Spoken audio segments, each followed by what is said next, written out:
Right, hey guys, how are we doing? Back with another video from Mother's Basement, and we are going to check out the wacky world building of early YuGiOh. I haven't watched a YuGiOh video in a while. I went to Mother's Basement thing. I was like, do you know what? This will be an interesting take because this show was weird. Considering what it was meant to be as well, and then what it turned into is so strange. After watching the series spend decades basking in the global spotlight, but unlike most of its toy anime contemporaries, YuGiOh was not originally conceived as a means of shoveling merch. No, it wasn't even meant to be a card game-based thing, was it? It inadvertently spawned one of the most powerful media empires of the 21st century. Kazuki Takahashi's only goal for YuGiOh was to tell a story. I'm only aware of this because of the Abridgment Zero series from Little Kaiba. YuGiOh, in its original form, was a crudely rendered quite dark, horror manga about a meek Japanese teenager who solved an ancient Egyptian puzzle. Dark stuff happens, kills people. Spirit of a long-dead pharaoh.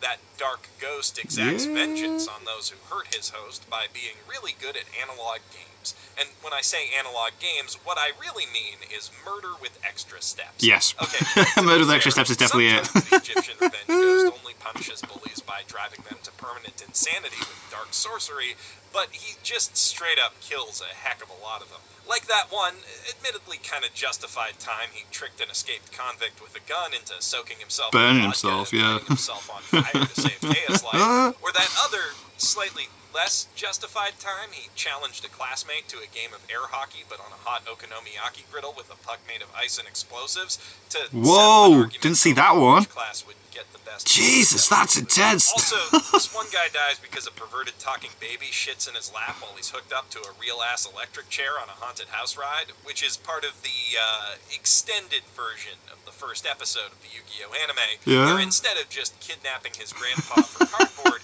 Kaiba builds an entire indoor theme park solely to murder Yugi as revenge for beating him in a card game once. God. This, you will soon see, was not a waste of 10 billion yen, or approximately $100 million, but rather a phenomenally forward-thinking business. Yeah, was it? Really? Kids started writing into Shonen Jump asking where they could learn more about Duel Monsters or even play it. And in that avalanche of letters, Jump and Takahashi saw an opportunity to potentially make the next Pokemon. Make a lot of money. After a pretty kick-ass send-off arc that introduced Bakura in a massive tabletop RPG showdown for the souls of Yugi's friends, they gave the manga a soft reboot, making it entirely about the cards. All about the cards. We all know how this turned out from a business perspective. YuGiOh is one of the most profitable media franchises in history. It's and insane. Pokemon and Magic is the third most popular card game in the world.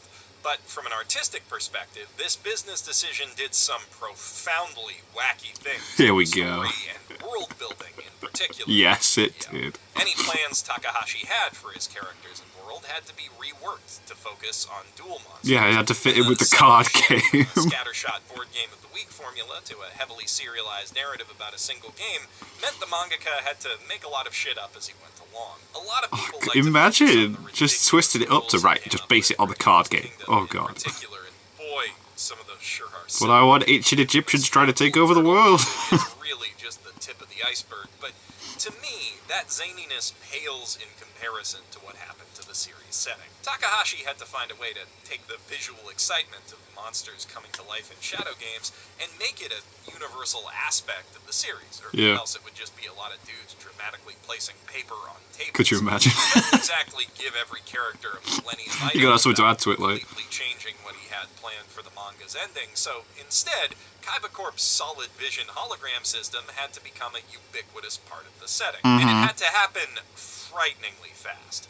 The original version of YuGiOh was set in real-world Japan, or at least a lawless facsimile thereof, where something similar. Physically attacked on a near-daily basis by bullies who want them to listen to bad karaoke, fake fortune-telling rapists, street thugs, violent sneaker bandits, an escaped convict, a solid terrorist, a TV news producer doing a special on bullying who apparently couldn't wait the half hour it'd take for one of those other guys to show up, corporate goons, and random street thugs again, but this time with yo-yos. Whoa, how did he not, get stabbed in his fingers with that?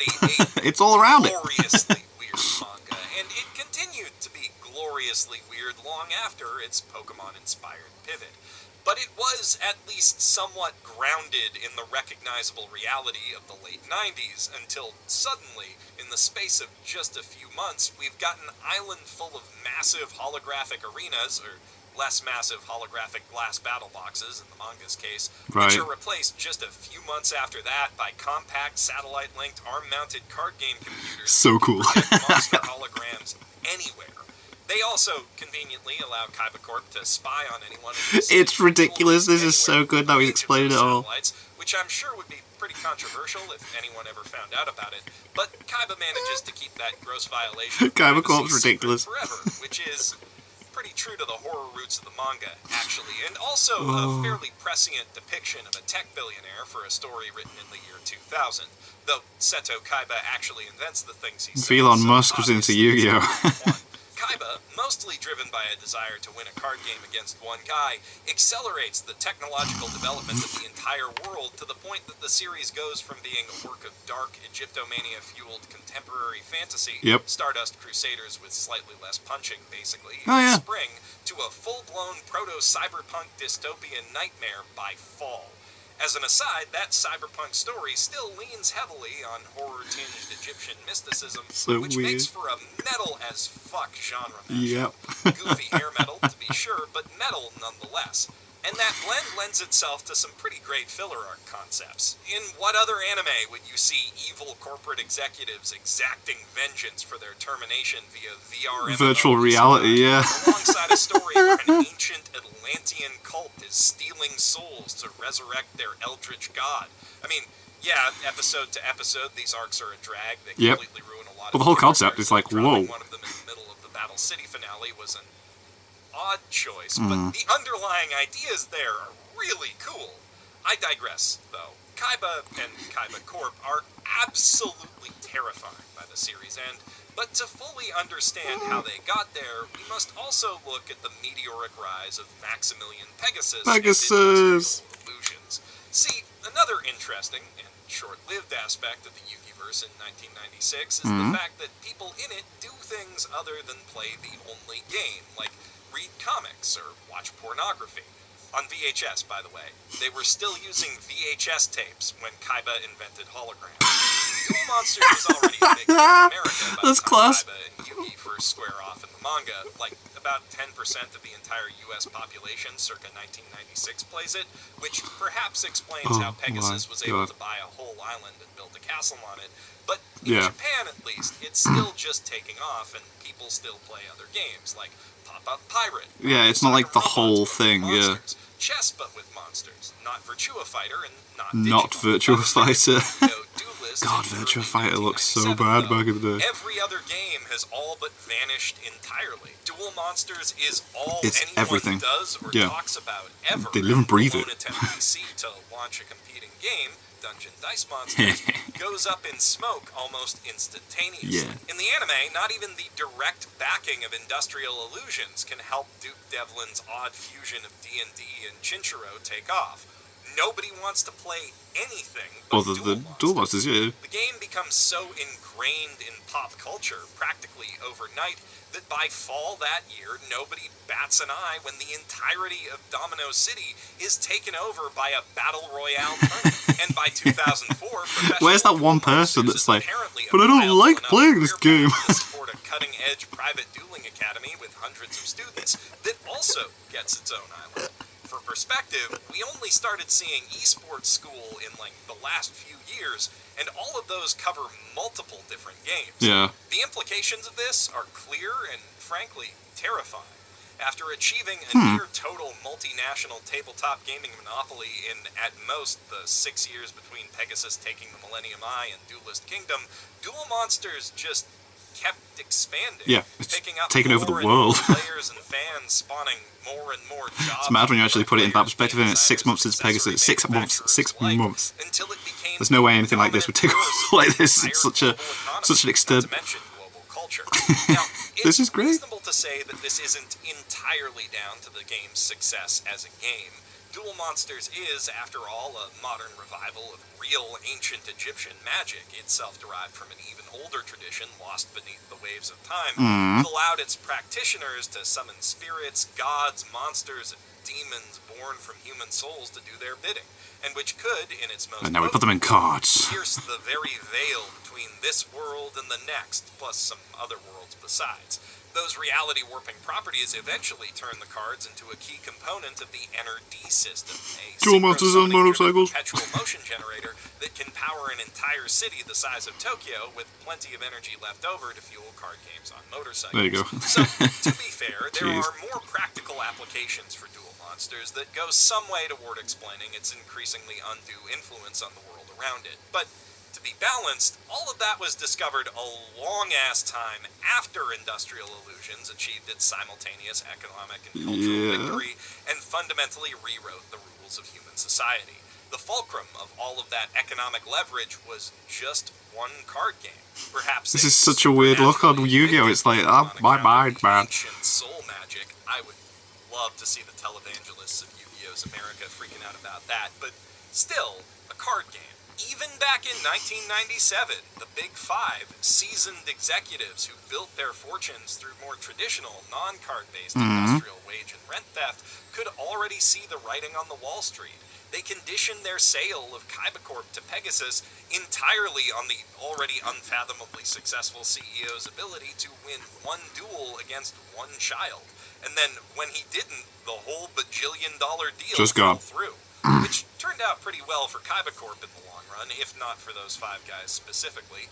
Under Seto Kaiba's renewed stewardship, the company saw continued growth and success, which only makes sense given that Seto was the one with the foresight to pivot their whole business toward game and card game accessory Dragons. development, a choice that made the company Make everything look like a Blue Eyes by exponentially Dragon. more profitable than it ever was with its old business model, which was arms manufacturing. Yeah, This act weapons. signaled the beginning of a swift end to the old military-industrial Let's get rid of complex weapons that and defined the focus on 20th card games. century. In its place arose the new trading card industrial complex that would similarly shape the 21st while causing similar amounts of human suffering until Yusei Fudo solved wealth inequality forever by getting one bridge built. Am I perhaps making a mistake by so closely scrutinizing the economic logic of this series? No, definitely not. Nah. Thanks to their head start in the gaming industry and a close connection with Industrial Illusions forged through Kaiba's early Duel Monsters tournament success, Kaiba Corp was able to ride the peak of that wave of change all the way to the bank, and then buy that bank and the bank next to it. Like, holy shit, I we have have so much everything. money, it should be illegal. Also, it should be illegal to have far smaller amounts of too much money, like all billionaires are parasites, but it is fun to talk about this harmless fake one. The next time you catch yourself wondering about the great marvels of the universe and who's responsible, you'll have an answer. Better yet, a name. And that name is Seto Kaiba! He's You know so how cool. at the end of He's so Battle lame, City, but so Kaiba cool. built a big, stupid, expensive-looking tower on his dad's old military base solely for the purpose of playing card games on it, and then blew the whole thing up after playing 3 card games there just to make a statement? Oh my god, yeah. Yeah, that's barely even a flex for him. You probably expect me to point to the company's ownership of Dual Academy Island by the early 2000s Oh my God, this is boss. as a sign of their immense success, but you need to understand that by that point in this story, private island money was chump change to Kaiba. Seems it. The Dark Side of Dimensions movie is set in 1999, 2 years after the end of the original manga, and by that time, with 90s technology, Kaiba's able to completely finance the research, development, and construction of a space elevator and attached orbital platform Oh that's shaped my like his company's god. logo It because is. Wacky It's shaped like installed it. KC. This is in addition to the R&D money they were simultaneously spending to create a dimension-warping full-dive virtual reality system and developing fully sentient AI. Why? Again, in a world that still uses VHS. And on that note, a significant portion of the orbital facility seems to have been built for the sole purpose of having one of those AI analyze the Millennium Puzzle down to a subatomic level and reconstruct it in a zero-G environment. My god. All so that Kaiba could have one last grudge match against the Pharaoh and then definitely also do some other stuff with him after that. It's true. I went to a great deal of trouble recreating the Pharaoh's deck, strategies, even his perfectly coiffed hair. In fact, that part is what took the longest. Barring the level of investment okay. that does not square with the long-term sustainability of this And that movie, ass, I needed this it to be means sculpted Kaiba exactly has the same way. sufficient money set aside for entirely personal projects a good 6 years before GX even begins, and he just keeps getting richer from there. But he spends so much money. Kaiba has the resources to effectively remodel the entirety of Domino City, again, the YuGiVerse equivalent of the world's largest city, Tokyo, into the fully dystopian Neo-Domino City that serves as the stage for 5Ds. Which is its own kinda cuckoo bananas, as is GX, but both were clearly designed as vehicles for YuGiOh as a product before they were stories, and there's just something about the strange confluence of genuine artistic intention and absolutely shameless brand exploitation we see in the original YuGiOh that makes its story and world feel special. In rising to meet the narrative needs created by an absurd and unprecedented economic opportunity, Kazuki Takahashi ended up building an absurd and unprecedented economy for his world. One that's only gotten more absurd as the series has continued in perpetuity and those needs have gradually overshadowed his original vision. Yet that vision of a dark tabletop gaming story driven by ancient magic and prophecies that is ultimately about the importance of the connections we make over the table still resonates in a very weird way. And after spending over 200 chapters selling pieces of cardboard with bits of text loosely inspired by the zany game rules he made up as he went along, Takahashi did get a chance to spend a year finishing the story he started, at least in some fashion. The final Millennium World arc of the manga is kind of a triumph. It returns the series' focus to magic and PG-13 horror and breaks away almost entirely from the hard rules of the card game, instead focusing on the more chaotic, unstructured ancient Egyptian monster battles that inspired it, which feel like a weirdly perfect intersection of Pokemon and stand battles. It also revisits the hands-down coolest non-TCG concept from the original Season 0 manga, realizing it on a grand new scale in a compelling and immersive manner only made possible by the years Takahashi spent honing his art skills on the weekly shonen grind. And when it does finally return to the card game for one last hurrah, it is a real hurrah. A tense, for once truly uncertain feeling back-and-forth duel with interesting, well-thought-out strategies and counter-strategies that speak I read that as a to good the card then instead of a god card. personalities of both players. A final reckoning between the timid boy who learned to be strong from the ancient hero who shared his heart, and the dark spirit who learned to maybe not murder so many people. Yes, maybe I can let people live. Man, it's a tight, personally satisfying ending for the characters that thankfully isn't influenced too much by the direction the rest of the franchise took, though in turn, of course, it doesn't have much influence on it.